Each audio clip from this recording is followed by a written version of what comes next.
Hola, soy Bárbara Puglisi y también está Beatriz Borges en este episodio de Raíces, el podcast de CEPAS, donde exploramos migración, identidad y resistencia a través de historias en movimiento.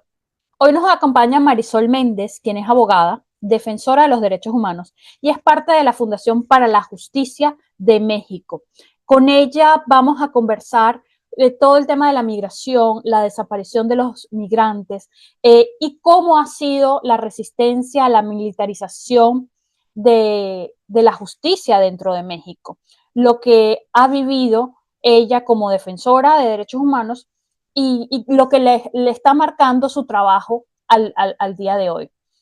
Hablaremos también un poco del tema de la criminalización de los migrantes, un tema que está tan presente en los discursos también en redes sociales sobre cuando se habla de migración y de todos estos retos que vive la familia también del migrante cuando él desaparece. Gracias por estar con nosotros, Marisol, hoy, por el trabajo que están haciendo ustedes en México, tan importante a través de la fundación.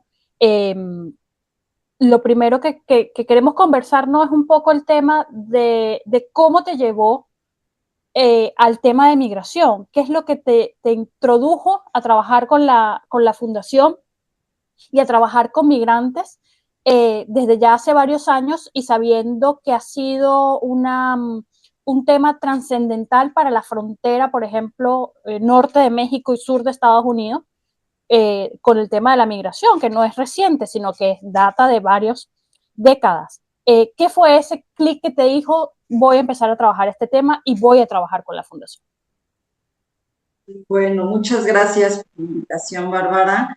Creo que yo desde que comencé a estudiar Derecho en la Universidad Nacional Autónoma de México, pues ingresé con un anhelo de poder hacer algo por los demás, de poder aportar para que las personas tuvieran justicia, particularmente las personas más vulnerables.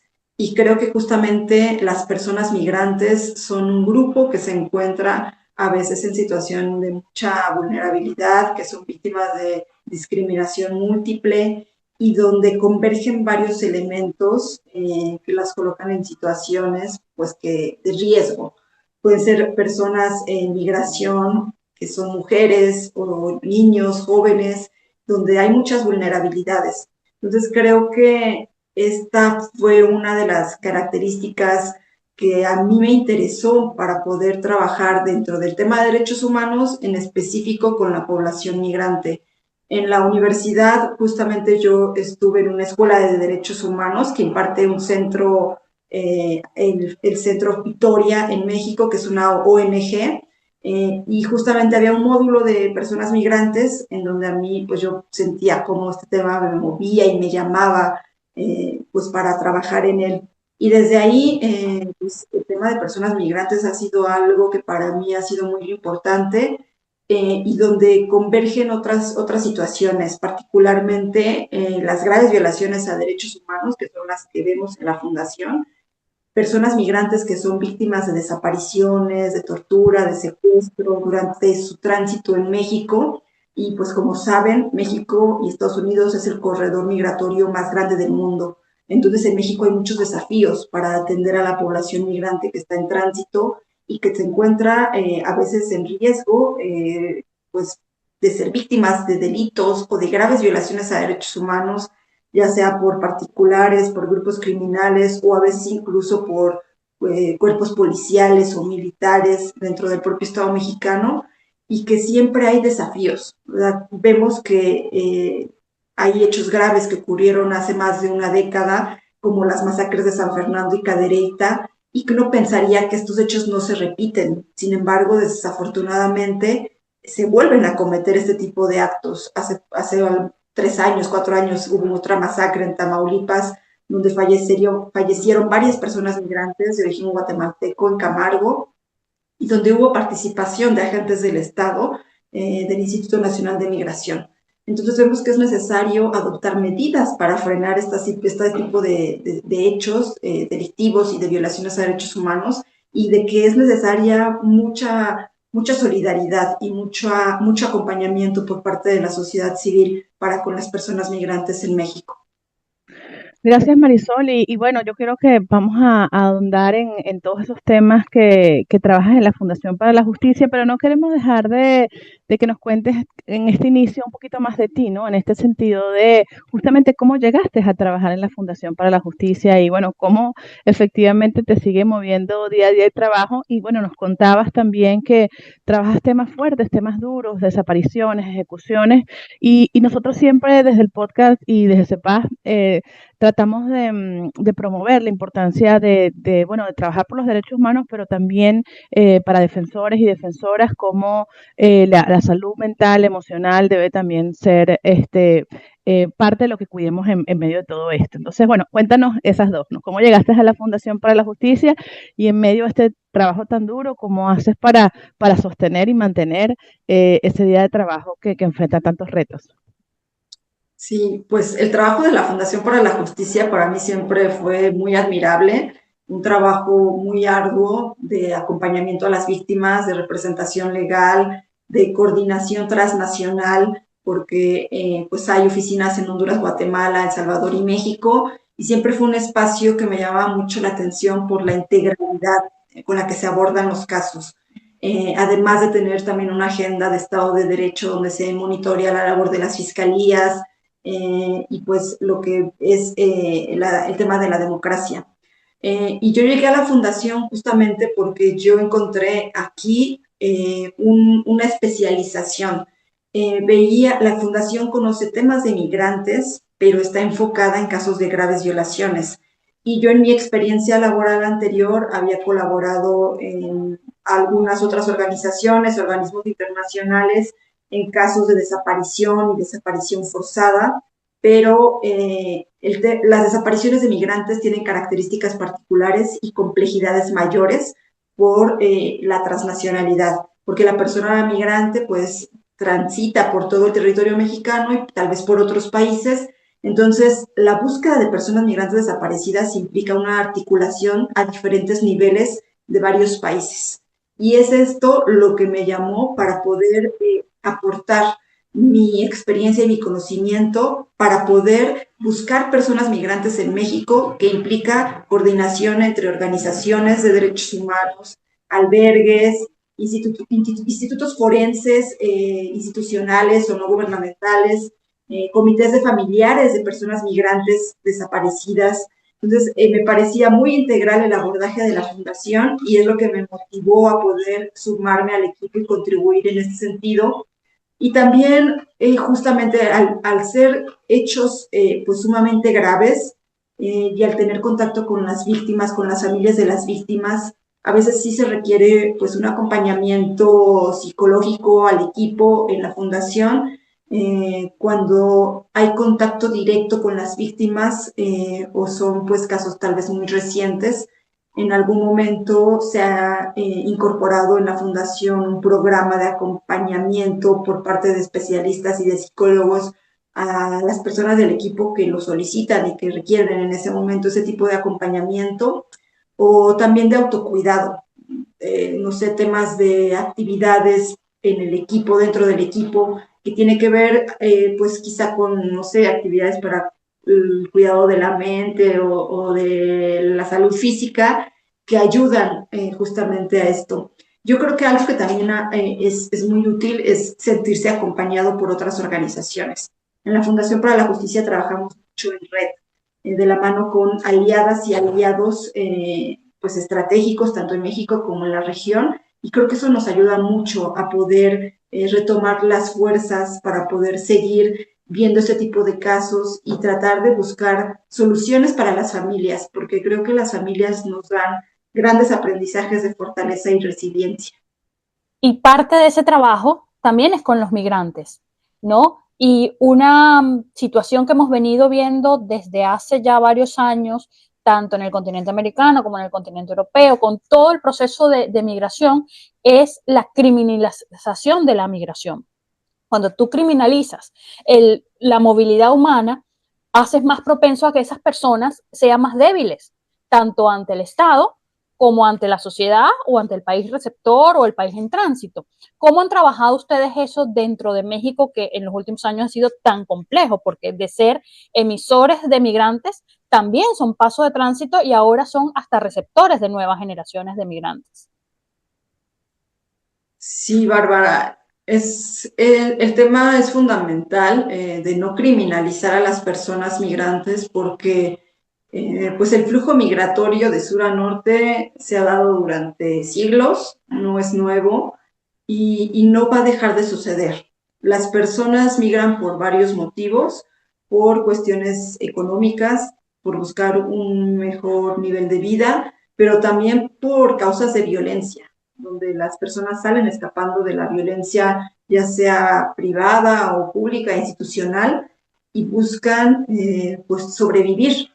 Entonces, cuando se criminaliza la migración, lo que se hace pues es simplemente orillar a las personas migrantes a buscar nuevas rutas de tránsito más peligrosas, donde se exponen a más riesgos, donde su integridad y su vida puede correr pues mayor peligro.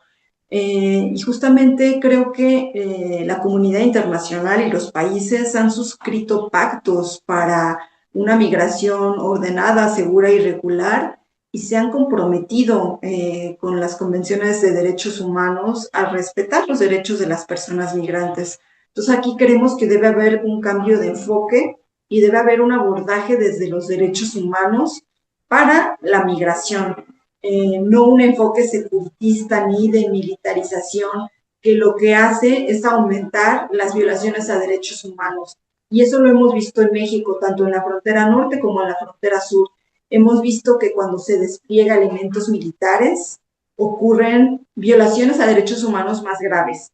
Hemos visto elementos de la Guardia Nacional, que son elementos militares desplegados en ambas fronteras de México, que han cometido asesinatos de personas migrantes sin ninguna justificación para haber utilizado armas letales, para haber utilizado la fuerza de la manera desproporcionada, y que esto ha dado origen también a recomendaciones de los propios organismos del Estado, como la Comisión Nacional de los Derechos Humanos, que emitió una recomendación recientemente por el caso ocurrido en Huixtla, Chiapas, donde elementos de la Guardia Nacional asesinaron a personas migrantes y lesionaron a otras, incluidos niños.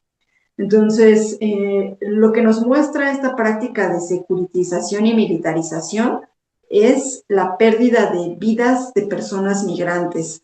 Y no son nada más números, son pues personas en donde se afecta no nada más a la persona migrante, sino se daña a toda la familia.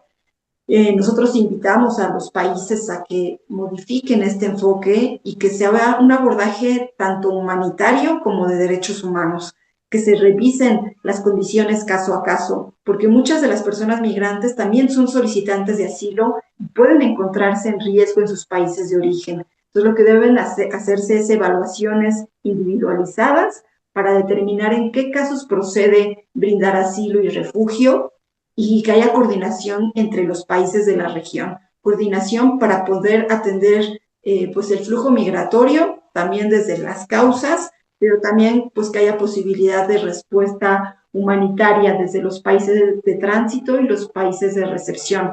Y ahora justamente vemos esto más necesario en el contexto en el que Estados Unidos está implementando políticas cada vez más restrictivas, donde vemos que están expulsando personas migrantes y donde promueven pues la autodeportación por parte de la población que está trabajando en Estados Unidos en situación irregular, pero que son un gran motor para la economía de ese país.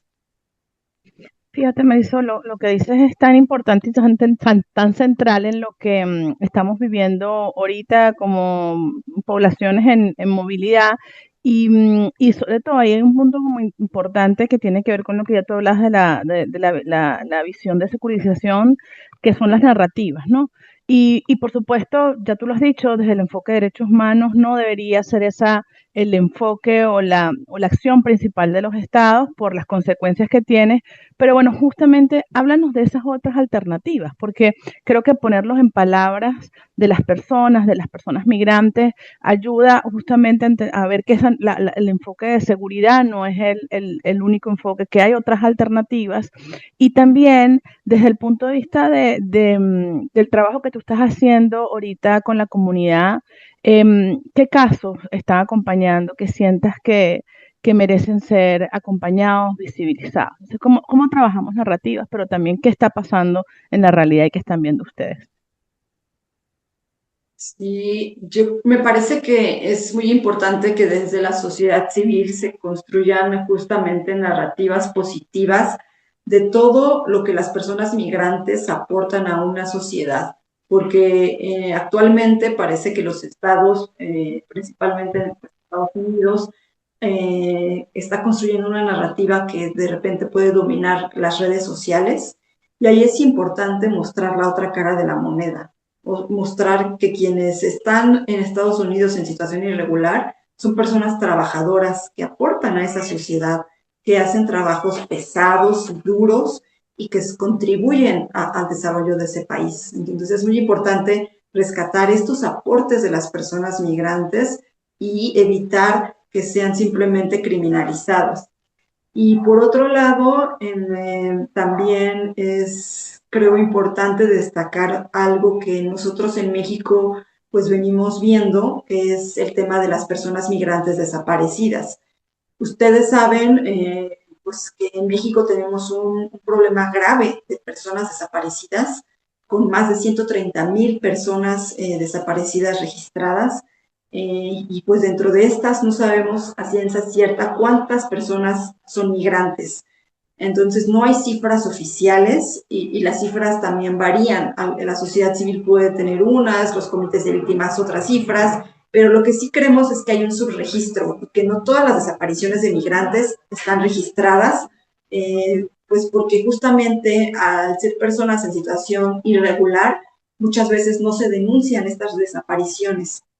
Y creo que en la fundación, pues representamos casos de desaparición de larga data, quizá de años atrás, de 10 años, pero también desapariciones recientes. Entonces, lo que quiero destacar es que las desapariciones en México se siguen cometiendo día a día. No es un fenómeno del pasado, es algo que sigue ocurriendo y donde desafortunadamente no hay mecanismos de prevención que eviten que esto suceda. Al tener este contexto, se agrava en las rutas migratorias, en donde son regiones pues peligrosas para las personas migrantes y ellos también son víctimas de esta situación. En la fundación representamos un caso que es el de la niña Sofía, es una niña de origen nicaragüense que desapareció en el río Bravo al cruzar justo con su madre. El cuerpo de su madre fue encontrado, sin embargo, la niña no se localizó y a la fecha sigue desaparecida. Entonces, la desaparición de personas migrantes es algo, un tema pendiente para atender por parte de México, pero también por los otros países de la región, porque la búsqueda implica necesariamente colaboración de los países de origen y de destino de las personas migrantes. Nosotros estamos en contacto con la familia de la niña Sofía en Nicaragua. Ellos pues también aportan elementos para la búsqueda y la investigación. Son desafíos grandes, pero donde es necesario que los estados inviertan tiempo, esfuerzo y recursos para la búsqueda de todas estas personas migrantes desaparecidas. Y puede haber varias causas de la desaparición. Puede ser que desaparecen justamente en situaciones pues, de cruce o de contextos de climas extremos como el desierto, pero también puede ser que sean víctimas de grupos criminales que operan a través del país, o incluso de grupos criminales que pueden estar actuando con la aquiescencia o tolerancia de agentes del Estado, que son quienes custodian pues, las rutas migratorias, que pueden ser policías locales, policías federales o elementos militares.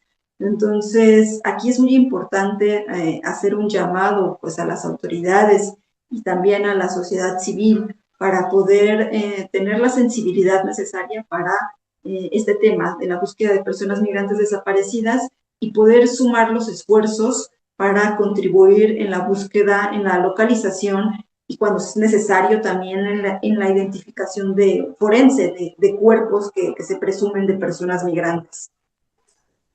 Claro, y los casos más visibles son los que aparecen en la prensa, pero hay un montón de casos que están sin ser públicos, pero que tienen dolientes. por las circunstancias que sean, ya sean por las naturales o por que hayan caído en redes de estas organizaciones criminales o algún problema con agentes de autoridad dentro de los países.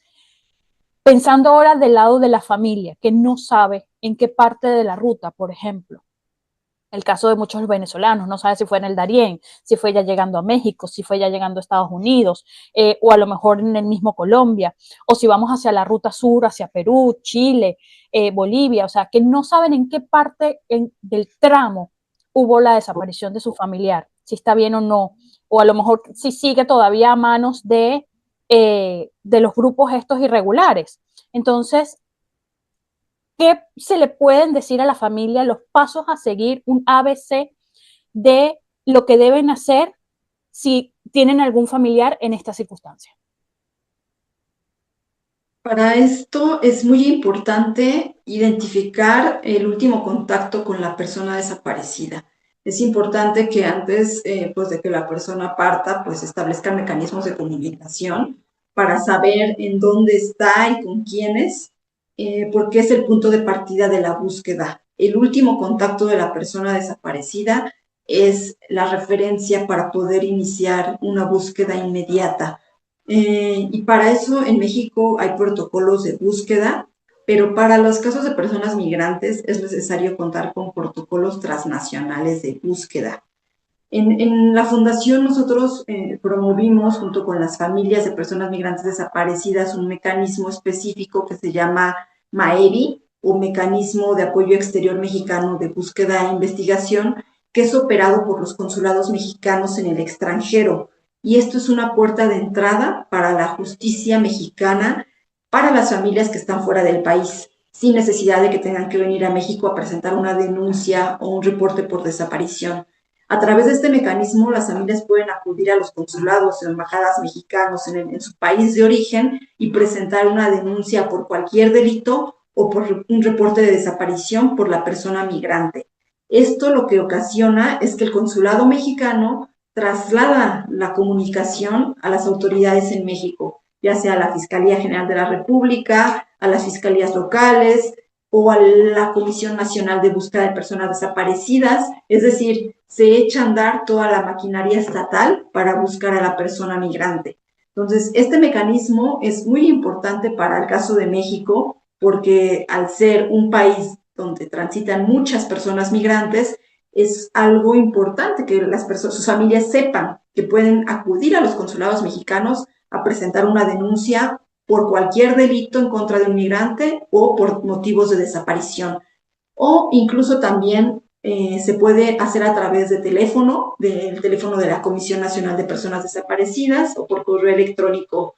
Este mecanismo impulsa mucho el intercambio a través de medios de comunicación que no requieren pues largos tiempos o procesos burocráticos, sino que se pueda hacer intercambio de información a través de llamadas telefónicas o de medios digitales, que acelera mucho los tiempos y que agiliza los trámites, que en casos de desaparición es fundamental que todo pueda operar de manera rápida.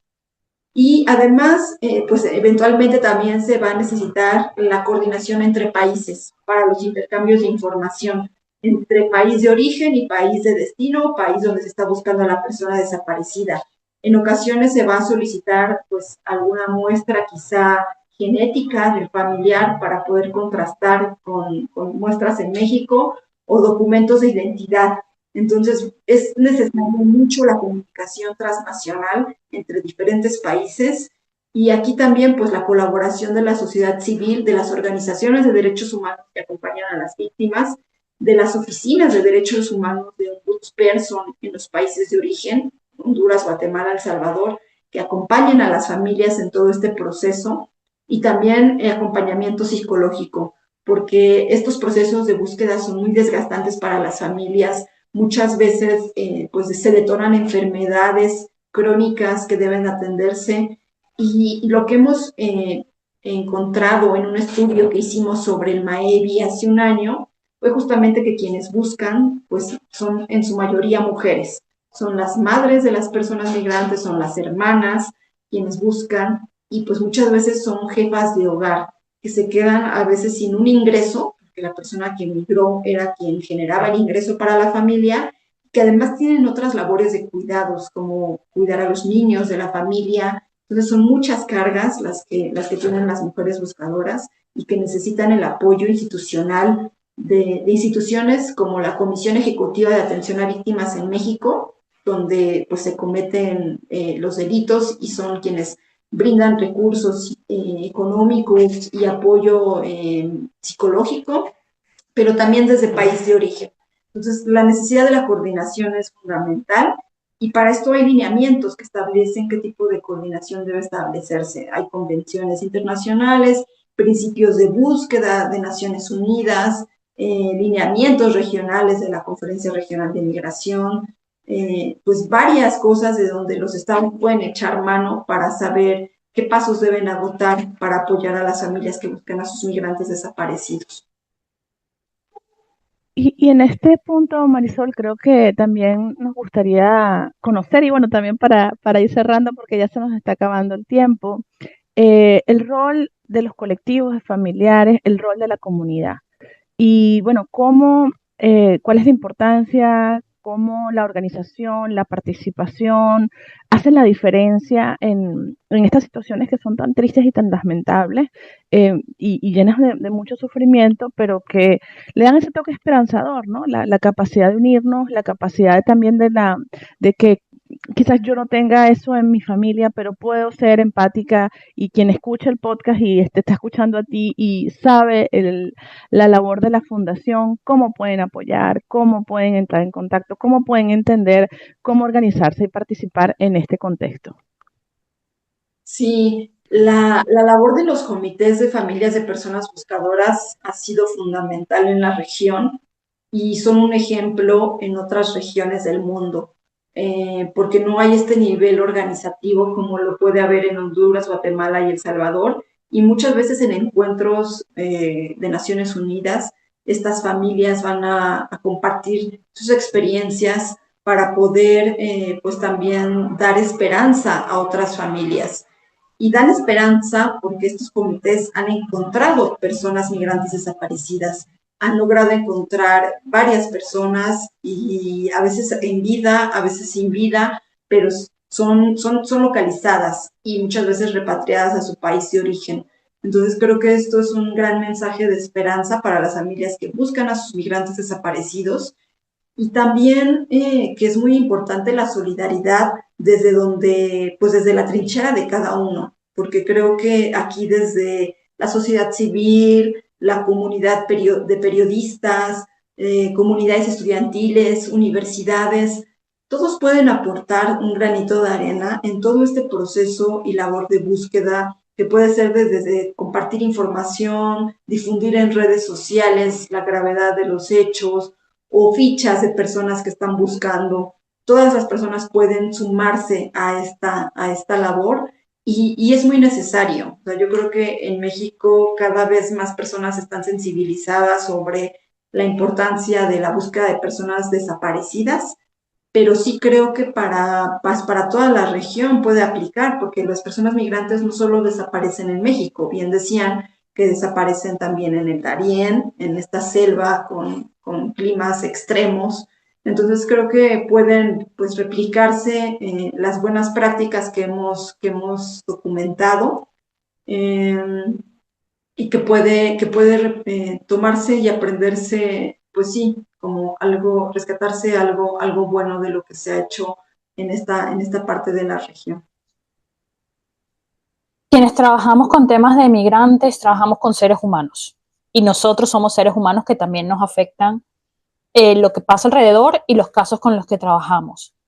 Para ti, ¿cuál ha sido ese caso que ha marcado tu antes y tu después en el tema de migrantes? Yo creo que algunos de los casos más, pues, más fuertes han sido los que son de larga data. El caso de San Fernando, donde desaparecieron 72 migrantes, que fueron pues hallazgos muy dolorosos, ¿no? De descubrir que en México ocurren este tipo de situaciones inhumanas, donde se localizan cuerpos por decenas de personas fallecidas, donde no se saben las causas por las que hay tal crueldad y violencia en contra de una persona indefensa. O sea, creo que eso causa mucha indignación y mucha motivación también para luchar para que las víctimas puedan tener verdad y justicia. O sea, creo que la indignación no basta con quedarnos en eso, sino que es necesario actuar desde las medidas y posibilidades de cada uno de nosotros.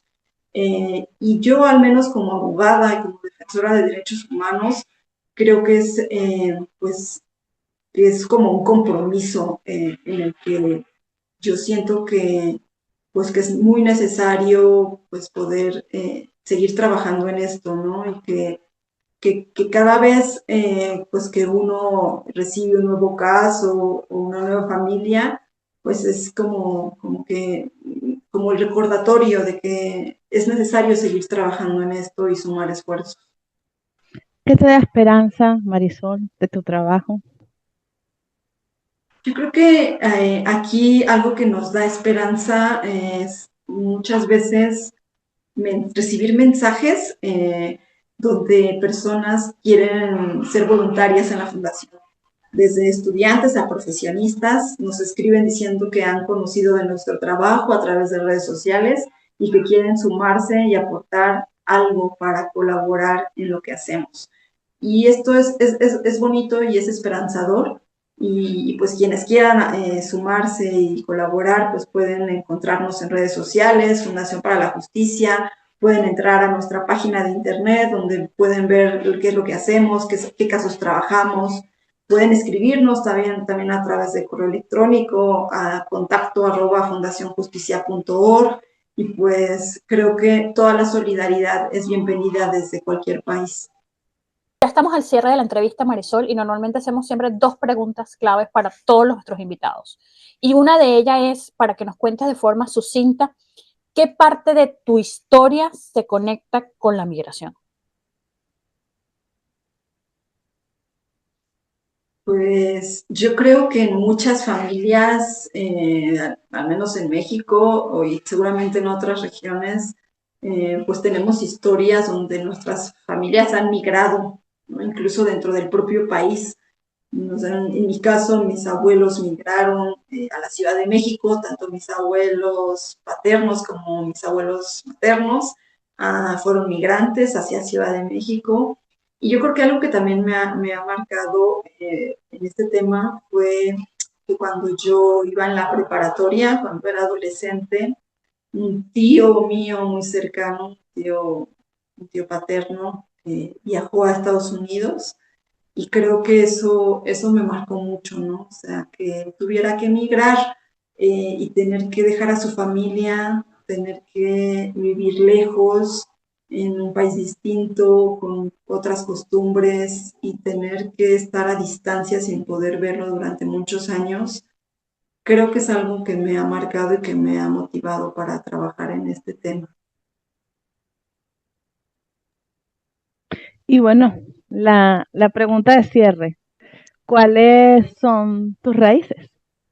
¿Qué significan para ti tus raíces? Pues mis raíces son pues mis abuelos, que son originarios de comunidades indígenas y para mí es como un origen importante, pero también de mucha fortaleza. O sea, yo creo que tanto mis abuelas como mis abuelos o sea, tenemos como ese aprendizaje, ¿no? De mirar cómo a veces han vivido en condiciones muchas veces precarias o de discriminación y cómo pues esa fuerza al final del día les llevó a superarse y así mismo mis padres, ¿no? Mi mamá, mi papá, creo o sea, que las raíces sí son muy importantes para mí en este caso. Bueno, esas raíces te han mantenido, Marisol, con claridad y entrega, trabajando y recordándonos hoy en este podcast que la justicia también se sembra con afecto y con redes de cuidado y con trabajo buscando la justicia ante las graves violaciones de los derechos humanos. Así que gracias por estar con nosotros y si este episodio te tocó, compártelo con quien creas que puede inspirar. Por supuesto, también síguenos en Spotify, Apple, Amazon o donde escuches tus podcasts.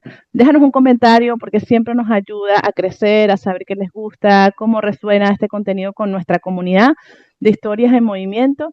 Y pues visítanos en @pisocepaz. Ahí vas a encontrar mucho más contenido y formas de apoyar este proyecto. Por supuesto, también pueden hacer una donación en la página web de cepaz.org para que sigamos informando, conectando, acompañando a la comunidad migrante. Y bueno, así cerramos hoy. Bárbara, mi persona, Marisol, esto fue Raíces, una producción de CEPAZ para sembrar comunidad en movimiento.